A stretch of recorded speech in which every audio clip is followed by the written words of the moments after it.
What was that? What was that yesterday? Absolutely shocking. Losing like this when we've been in such good rhythm, such a, fightless loss. We didn't even contest, we didn't even look like we were up for it. Pathetic, this result. Well, so guys, welcome back to the channel. We have been knocked out of the Carabao Cup by Newcastle. The B team has been outclassed, and this wasn't even the best B team we could have fielded. We could have fielded a better B team. And it's not even about the B team. I think even the B team should have had this result sealed. The B team could have easily won this game. There's so many individual errors, mistakes we have to talk about. So yeah guys, that's what we'll be talking about today. Drop a like if you end up enjoying and subscribe to the channel.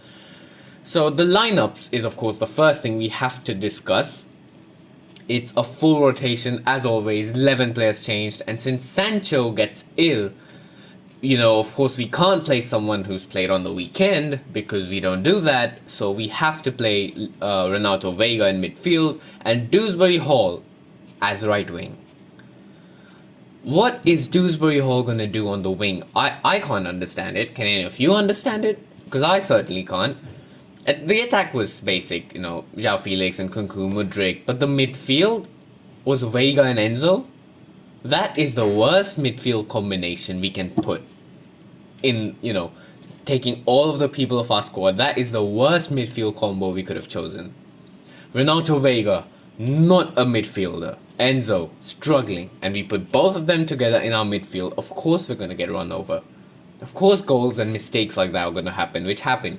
And then the defense line. Cucurella, fine. Badiashile, okay, we'll talk about it later. Tosin, fine. Disasi, I rate Disasi, but Disasi at right back is not fine. And after today, my opinion of Disasi has gone from like here to here. Absolutely, just gone down under the floor, in the bin, whatever. Jorgensen is not doing himself any favors as well, and I keep saying it. Sanchez looks shaky, but he is number one. That's the truth of the matter. We have to accept that. So we start off this game, and we look decent, nothing catastrophic. And then come the goals. It's once again a building out from the back mistake, and the first team looks okay because they have quality. They've adapted to the building out from the back, but the B team are just not that good. So of course we're going to see mistakes from that. I don't remember who it was. It was either Vega or Badiashile or someone who mispassed. I don't think Enzo was involved. And they give it to Isak. He's, completely unmarked. He's going to score, of course. But then the second goal that really killed off the tie for us. Free kick comes in. I have no idea what Disasi is doing. He's mid-air. The ball touches. He just falls into the goal. He's trying to, balance himself, flailing his legs left and right, doing something. He's just knocked it in to our own net, and he's fallen into the net with the ball. I have no idea what he's trying to do, but at that point we lost.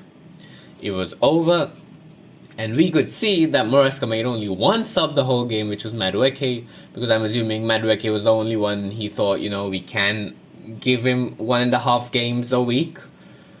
But this obsession, I think that no one who has started on the weekend can start midweek. It's got to stop. Our squad depth is good, but it's good when we're playing Conference League against Noah FC, Panathinaikos, not against a top Premier League team like Newcastle. Even if it was Everton, Southampton, Leicester, I would accept that. But Newcastle? And you go full B team. And this isn't even the proper B team, And Enzo, KDH, midfield, Gusto Cucurella, Gusto Vega, fullback partnership, Tosin, Disasi, wingers, Sancho, Neto, Mudryk. Like, this is a modified, playing in the wrong positions B team. Of course they were gonna lose. And the Monaco boys, Disasi and Badiashile, I don't even know what to say about them. Badiashile looked decent against Liverpool, and he's back to his antics. Disasi, he loves to fight for the team, but these bozo moments, these errors have to stop. I mean, yeah, what else can I say? These the error proneness. Jorgensen does nothing. I haven't seen this guy, except for that Panathinaikos game in the 3rd minute, I haven't seen this guy make a save, like, ever for a Chelsea, wearing a Chelsea shirt. I've just not seen him do anything. Really. And who else? João Felix was trying, took many shots, but he had way too many chances and he didn't score. Would you say he was a bit selfish? Maybe. But when the team's not doing anything and, you're trying to do something yourself, that's alright. I appreciate that. But João Felix had way too many chances, didn't score. Mudryk looked good. I think Mudryk, the narrative's changed about Mudryk. Mudryk was first really struggling, going down, not doing anything. Now he's like the shining light of the B team at the moment. And Maresca came on instantly, trying to get a run at defenders, make a difference, but it was too little, too late. It just, yeah. And the fact that he had Palmer on the bench, and I don't know who else was on the bench, and he didn't bring them on, proves that Enzo Maresca was like, we can't risk our players for this game. Which I understand because we had a lot of injuries last season. We remember how it was, and we have 0 injuries since the last 2 weeks, which I am really grateful for. But, if we want to be a top club, we'll soon have to adjust to playing twice a week. I mean, this is what happens to Newcastle. This is what happened to Newcastle last season. They couldn't play twice a week. We're Chelsea. This should not be happening to us. That, we can't play twice a week. You rotate some guys like Reece James, Fofana, Lavia, maybe Palmer to save him if it's a very weak game. But except for Reece James, Fofana and Lavia, I see no reason why the other guys can't play 2 games a week. Neto. Even Neto I think we can swear because he had a bad injury record at Wolves, so we are saving him, so that's fine. But apart from these 4 guys, I don't see why anyone else can't start. But then if you think about, being wary, the list goes endless. I don't want Jackson to be injured, because if Jackson gets injured, who starts?